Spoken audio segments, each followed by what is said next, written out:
Path of Exile 2's trade philosophy shift is absolutely insane. Unbelievable, even. After over a decade of remaining steadfast on their item buying and selling policies, Grinding Gear Games is finally changing their entire manifesto in regards to trading in their next enormous ARPG release, Path of Exile 2. They are evolving. What has their trade philosophy been up until now? Why are they suddenly deciding to change how many trading systems work in POE1 and POE2, including the implementation of a pseudo-auction house auto buyout system in POE2? And finally, what are these shifts going to actually manifest as in both games? Without a doubt, this is now the biggest and most consequential twist between these two ARPG titles. Without further ado, let's get to it. It's no secret the leadership at Grinding Gear Games preferred trading in Path of Exile to remain difficult, unregulated, and at times remarkably frustrating. Back in 2017, just as GGG prepared to launch their own official trade site, which was quite similar to the predominant community-made tool called POE Trade, they decided to completely jot down their thoughts in an announcement post on the official Path of Exile forums. Chris Wilson was the author of the message. In it, he outlined 4 fundamental concepts. First, items should matter and trade should be important, even if we decide not to exchange items. Items are what we value in ARPGs. They allow us to do harder content, build cooler characters, and be seen as richer and more successful in any given league. We might not give away or trade items, but the fact that we could do either provides a meaningful sense of pride in our achievements in-game. Next, he stated easy trade has a cluster of consequences. Namely, it reduces the number of times any given character improves their items. If we can buy an amazing set of gear once we hit maps and not upgrade until we're near the end of mapping, we're not consistently, incrementally improving ourselves. That feeling of progression fades. Then, it also means reducing drop rates. This can lead to frustration for people who do not want to solely rely on trade and find items themselves. Additionally, it would make the disparity between different players too great and too common. Those who trade often will be far better equipped than those who don't trade or trade infrequently. Plus, it allows for greater abuse by automation.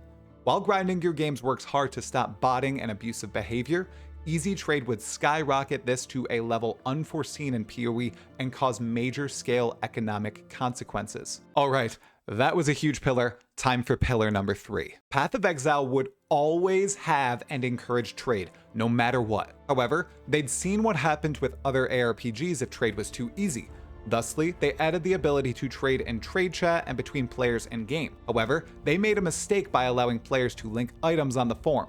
This quickly led to shops and other tools being made by players, leading to easier and easier trades. This landed them in their position in 2017, wherein trade was easy, they needed an official tool, but they wanted to keep it non-instant, as if trade were too easy, they were afraid what would happen to the game, as mentioned a few moments ago. Finally, options would always exist for people who did not want to participate, but the draw will always be there. This is solo self-found mode, first introduced in Breach, where players can live off the land but always have the choice to migrate over to trade leagues. Altogether, this was their philosophy from the start of development in 2006 all the way up to a few days ago in 2024. Nearly 18 years of stoicism. This philosophy led to what we experience today in-game.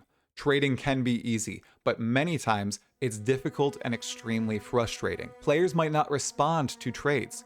We might need to go through a dozen people to find the item we would like. Others flock to websites and tools that assist in trading, bringing them out of the game and into the hands of sometimes unruly individuals. However, everything will change in Path of Exile 2. There was no single catalyst for Grinding Gear Games finally folding and changing the way they handled trade in Path of Exile 1 or 2. Instead, there was a perfect storm of events that sparked change. First and foremost, the times are changing. The tides are turning. More and more players are unwilling to silently engage in the type of trade philosophy outlined in the first part of this video. Even early on in a league when trade is bustling, it's still unwaveringly difficult to interact with some individuals. Then, as a particular league moves ever onward towards its end, less and less people respond, trade becomes even harder for those determined to keep playing new builds, hop into PoE for the first time, or really try to upgrade their sole character throughout the entire season. No one who plays trade can deny this. In games like Path of Exile, where items are everything,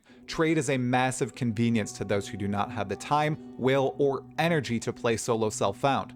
A far larger crowd of these people is playing PoE now compared to when it launched in 2013, and POE2 will only see that group grow. Secondly, Last Epoch showcased what true innovation of trade looks like in the ARPG genre.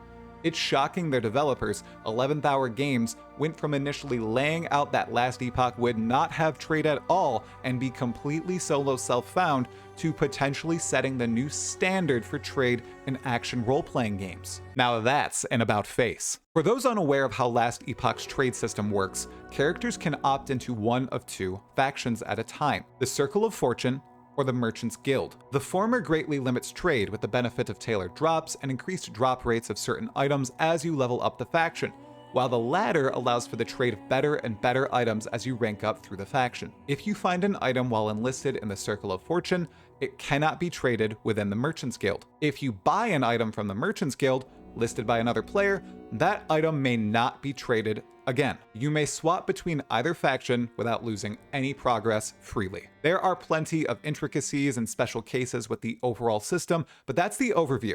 The overall consensus is that this is a clear evolution of trading and the self-finding of items. Now that it's out, it's clear this should be the basis that other ARPGs build their economies on. While I think that's quite the overstatement by many people, it's clearly an improvement. I am not a fan of not being able to trade an item once it has been bought from another player, as that means the item is gone from the greater economy and your own personal one. Besides serving you, it no longer has a purpose once you find a better upgrade. I constantly sell upgrades I previously bought. We'll see how it plays out when Last Epoch launches on February 21st. I am sure it will be successful, and it definitely drew enough eyes to prod grinding gear games into changing their own philosophy. It's something no other ARPG title released in the past decade has been able to do. Finally, there was the entire TFT, or if we would like to use its full name, the Forbidden Trove fiasco. I'll go into this at a surface level, as the drama here is deep and dangerous. I wouldn't want any terrifying clowns to give me a visit. TFT is a Discord server used by Path of Exile players to buy and sell challenges, boss kills, bulk trades, and other services that are otherwise a tad arduous to trade in-game or out-of-game with the tools GGG provides. For example, I used TFT this league to buy 4 Uber boss kills, as my Cleave of Rage character wasn't strong enough and I wasn't skilled enough to down them myself to attain 40 out of 40 challenges. Got the 39 others in Affliction though. It's rather easy to use and convenient. That's why a lot of people use it for services such as these. I'd reckon many people use it once or twice a league, then bounce. But there's also a dark side to it. There's an entire portion of the PoE community I and many others are rather detached from. The tippy-top 1% of the 1% who trade not in chaos orbs like us mere mortals, but in mirrors and mirror-worthy items. There are allegations that the master crafters and traders who are prominent on TFT and also run the server in some cases engage in mirror scams, monopolize the mirror industry, and even participate in RMT or real money trading for PoE items. Other people have covered this many times over the years, better than I ever could, as they are far more involved and experienced. Belton or Belton PoE has covered this drama quite a few times and has a couple videos up on his YouTube channel. Asmongold also covered it on his oh, wait. This actually is a reaction to a video by Palsteron. Nice try, Asmongold. Check out Palsteron's video instead. Or Asmon's if you really want to, I don't care. Altogether, these 4-1 horsemen of the trade apocalypse coalesced and forced GGG's hand.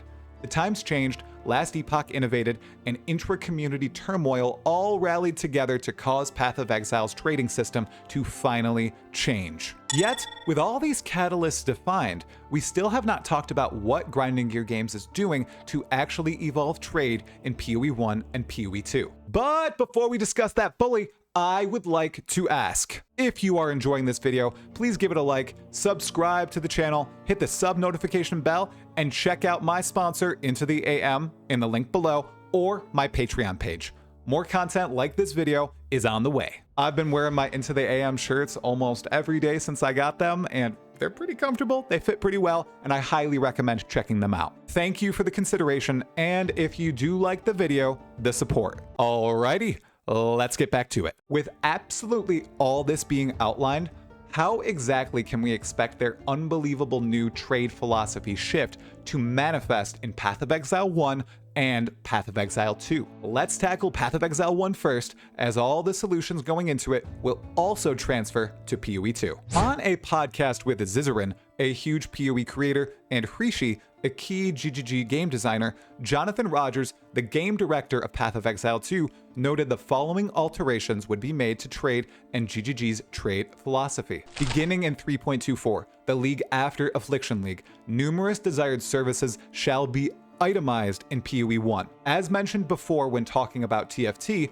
one of the huge reasons people migrate to the server is for convenience, because there's no easy way to safely trade certain services in POE1. An excellent example is a Tier 4 Aisling Slam, a reward we get for slaying Katarina and having Aisling as a rank 3 captain in research. This crafting bench removes a mod from an inserted item and replaces it with a veiled mod. Currently, it's not itemized. Given Grinding Gear Games' latest statements, this and many other items shall be itemized in the next large POE1 patch. This will also proactively be done in Path of Exile 2. Anything players may want to trade will be itemized from the outset. Now shifting gears to Path of Exile 2, there's going to be a single massive introduction here, a pseudo auction house powered by players and account-bound gold. In POE2, we will be able to list items on a trading post for a currency cost, and everyone will be taxed account-bound gold.